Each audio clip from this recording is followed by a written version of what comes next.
Buen día, se abre la audiencia en vista pública en el expediente 5781 del presente año, formado por apelación de sentencia en amparo en la acción constitucional promovida por la Superintendencia de Administración Tributaria contra el Tribunal de Segunda Instancia de Cuentas y de Conflictos de Jurisdicción.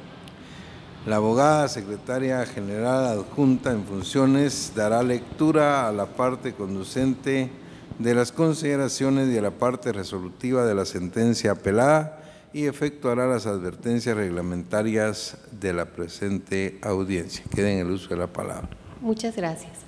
Es acto reclamado en el presente amparo la sentencia de 26 de octubre del 2015 dictada por el Tribunal de Segunda Instancia de Cuentas y de Conflictos de Jurisdicción, que declaró sin lugar el recurso de apelación interpuesto por la Superintendencia de Administración Tributaria en contra del fallo de 11 de agosto de 2015 proferido por el Juzgado de Primera Instancia Civil y Económico Coactivo del municipio de Coatepeque del departamento de Quetzaltenango, que resolvió sin lugar la excepción de incompetencia por razón de domicilio, con lugar la oposición y excepciones de prescripción y pago, y en consecuencia declaró sin lugar la demanda económico-coactiva promovida en contra de José Francisco Abascal Dávila.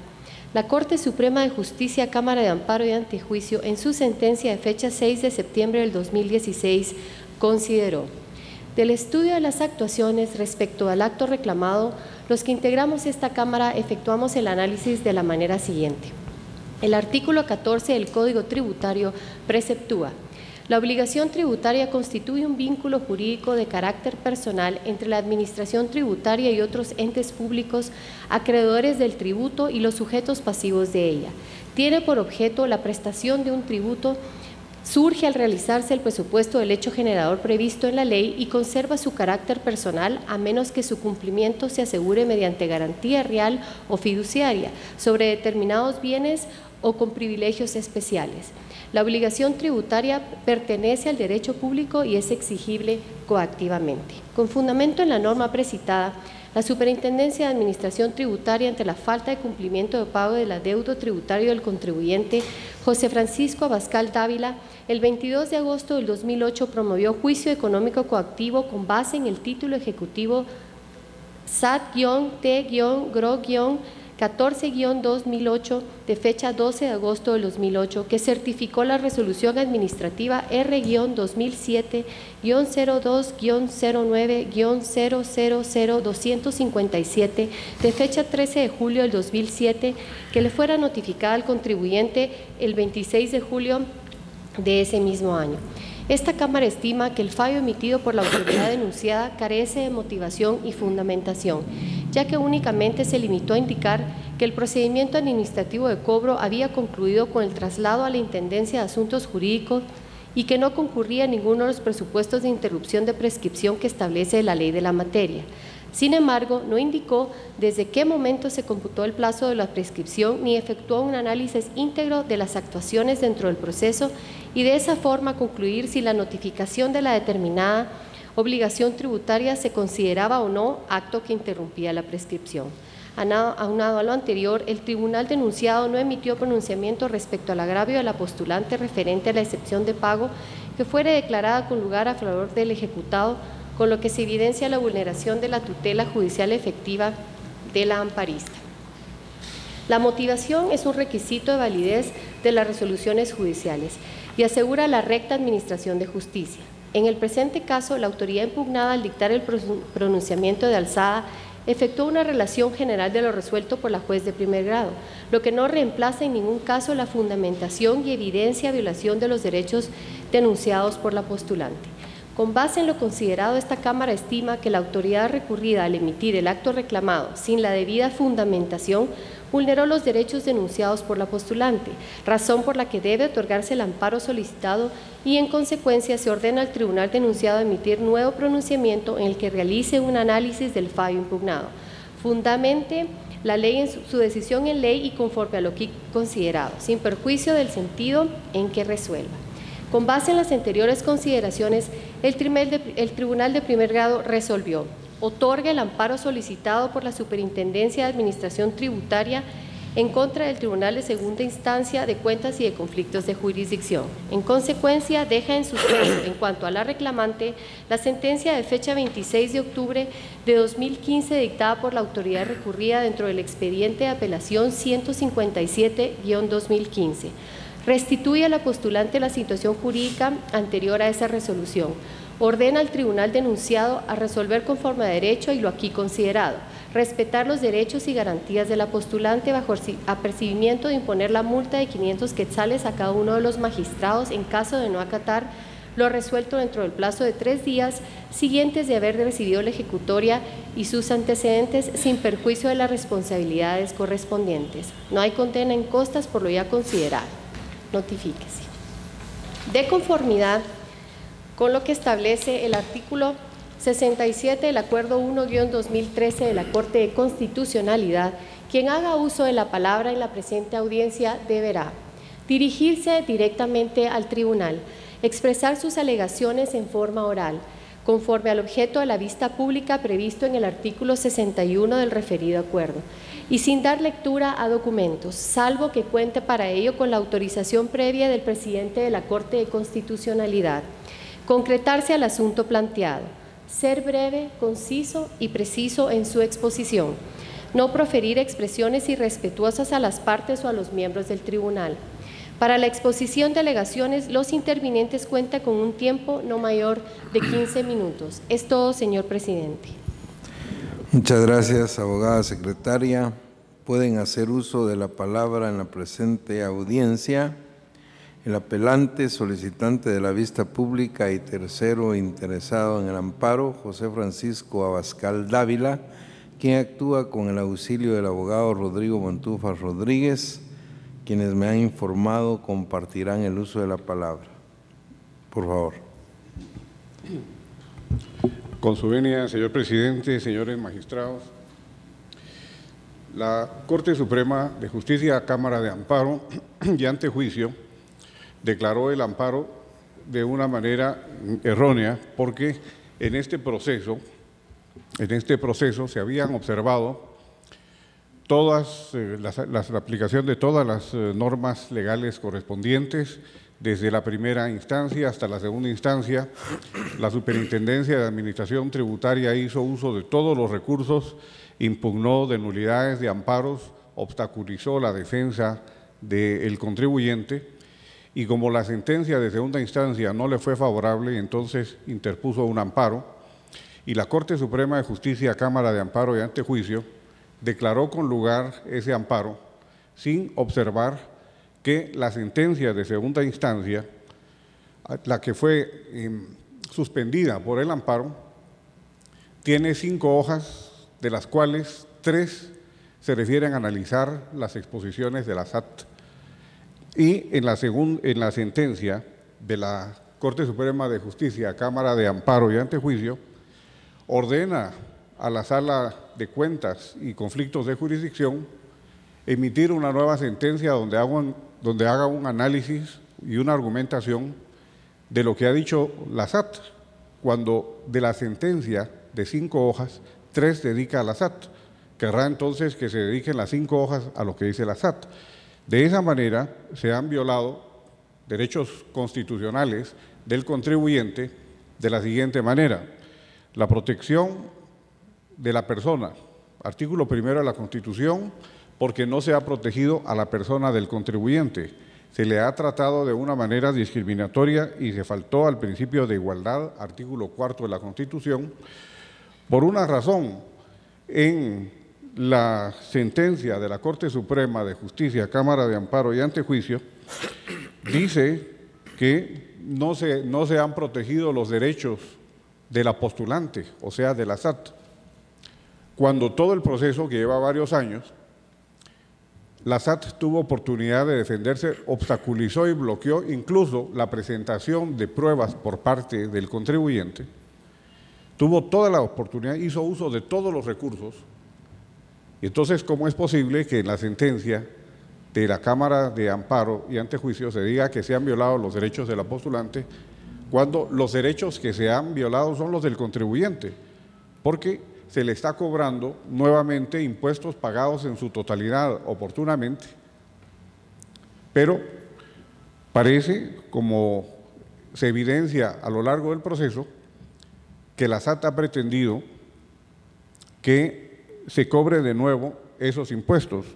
Y si el señor presidente me da la autorización de hacer lectura solo de un párrafo de una constancia contable que pone en evidencia el derecho del contribuyente. Puede hacerlo. Gracias, señor presidente. Dice la certificación contable: el expediente SAT número tal formula ajustes al contribuyente José Francisco Abascal Dávila correspondiente al periodo al impuesto sobre la renta y al IVA al periodo del 1 de julio de 2002 al 31 de diciembre de 2003. Hace relación de los ajustes. Asimismo, ha tenido a la vista los datos generales, las facturas de ventas, las declaraciones de impuestos sobre la renta, de IVA, libro de ventas, libro de estados financieros, el libro mayor, libro diario, libro de compras, las planillas de salarios de la finca Malasia, las planillas de salarios de la Hacienda Real, los arrendamientos, los intereses bancarios y las facturas del contribuyente José Francisco Abascal Dávila. Concluyendo, los ajustes al impuesto sobre la renta e impuesto al valor agregado que hizo la Superintendencia de Administración Tributaria conforme al expediente descrito fueron formulados sin tener en cuenta toda la documentación contable descrita, puesto que no fueron presentados por el contribuyente porque para entonces ya había vendido la finca Malasia. El contribuyente presentó la documentación contable que se relaciona en el punto B a la Superintendencia de Administración Tributaria. Allí fue analizada por los auditores designados para el efecto, quienes concluyeron que los ajustes no son procedentes y que deben ser desvanecidos con las pruebas aportadas por el contribuyente, ya que los impuestos a que se refieren los ajustes están debidamente pagados, tal como consta en dicha documentación. Esto fue presentado a la Superintendencia de Administración Tributaria, hay copia con sello de recepción el 8 de enero del 2013 y los auditores de la Superintendencia de Administración Tributaria verificaron que era cierto que los impuestos estaban completamente pagados. Además de estar completamente pagados, el cobro que hace la SAT ha prescrito 2 veces, porque se cobró por el ejercicio 2002-2003 y se hicieron las diligencias administrativas en el 2007, después de que habían prescrito. A pesar de que se hicieron las diligencias administrativas y se notificó en el 2007, ya prescrita la primera vez, la demanda se presentó y se notificó hasta el año 2013, habiendo prescrito por segunda vez un cobro en que los impuestos estaban pagados en su oportunidad. O sea, doblemente improcedente el cobro que hace la SAT, y el Tribunal de Primera Instancia declaró con lugar la oposición porque había pago efectivo de los impuestos y además porque habían prescrito. La SAT apeló y la Sala de Segunda Instancia de Cuentas y Conflictos de Jurisdicción confirmó la sentencia indicando que estaba doblemente prescrito y que los impuestos estaban pagados. Entonces, el amparo que ha hecho la SAT de la sentencia de segunda instancia es un abuso, señores magistrados, del amparo, porque la SAT había tenido oportunidad de presentar todos los recursos y los hizo, presentó todos los recursos, al grado que ha extendido este proceso por varios años, teniendo embargados los depósitos del contribuyente. Por lo tanto, esta parte hace la petición de que se condenen costas, porque la SAT no está exenta, solamente está exento el Procurador de los Derechos Humanos y el Ministerio Público. Se tiene que dar una lección por la institucionalidad, señor presidente, señores magistrados, porque la Corte Suprema de Justicia violó el principio de independencia judicial al haber dado la razón a la SAT de una manera a priori, sin entrar en el fondo de todo el expediente donde están las evidencias contundentes que los impuestos fueron pagados y que este cobro ha prescrito 2 veces. La Corte Suprema de Justicia de una manera a priori le dio la razón a la Superintendencia de Administración Tributaria porque ha proclamado que el gobierno no tiene dinero y que por lo tanto hay que cobrar no a quien deba, sino a quien pueda. Y además de la condena en costas, esta parte pide que se impongan las multas porque hay obligación de imponer las multas y las sanciones por el abuso que se ha hecho del amparo conforme a los artículos 45, 46 y 47 de la Ley Constitucional de Amparo. Y cedo la palabra, señor presidente, al postulante. Adelante. Perdón, al apelante. Buenos días, señor juez. Yo lo que vengo es a pedir justicia y que mis derechos, y a pedir por mis derechos, porque esto ha tardado mucho, ha llevado mucho tiempo y no me he podido defender en su momento. También tengo todo pagado, no entiendo por qué la SAT quiere volver a cobrar impuestos. Entonces hemos pagado y demostrado. La conclusión es que necesita dinero la SAT o el dinero o el gobierno. Y que tomen en cuenta todo lo que hemos dado y hecho, porque vamos bien y para la SAT pone algo siempre. Solamente. Muchas gracias, señor presidente. Señor magistrados, con su venia. Muchas gracias, abogado Montúfar Rodríguez. La audiencia finaliza con la intervención como tercera interesada de la Procuraduría General de la Nación, que delegó su representación en el abogado Edwin Alberto León Pineda, quien actúa con su propio auxilio y quien queda en el uso de la palabra. Gracias, honorable magistrado. Buenos días, honorable pleno de la Corte de Constitucionalidad.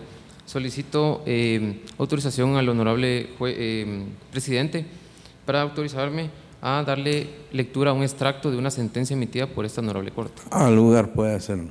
Gracias. En sentencia de fecha 10 de mayo de 2012, se establece por esta honorable Corte que la sentencia arbitraria es aquella que se dicta mediante el incumplimiento de un mínimo de requisitos jurídicos, que adolece de un error inexcusable y que en definitiva comporta la violación a la esencia del orden constitucional.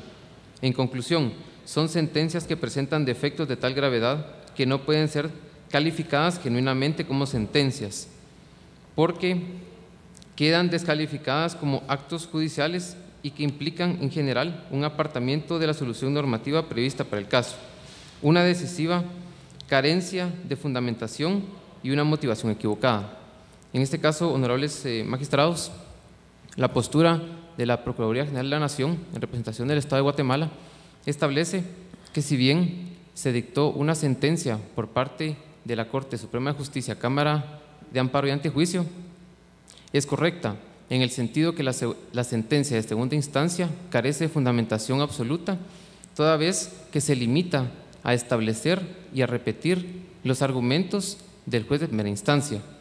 En ese sentido, no se puede dejar desprotegido, en este caso, de la materia constitucional, en el sentido de que si una sentencia no contiene toda la argumentación propia de un tribunal de segunda instancia, en el caso de que solo está repitiendo o solo está argumentando posturas del juez de primera instancia, no se acoge a la tutela judicial efectiva.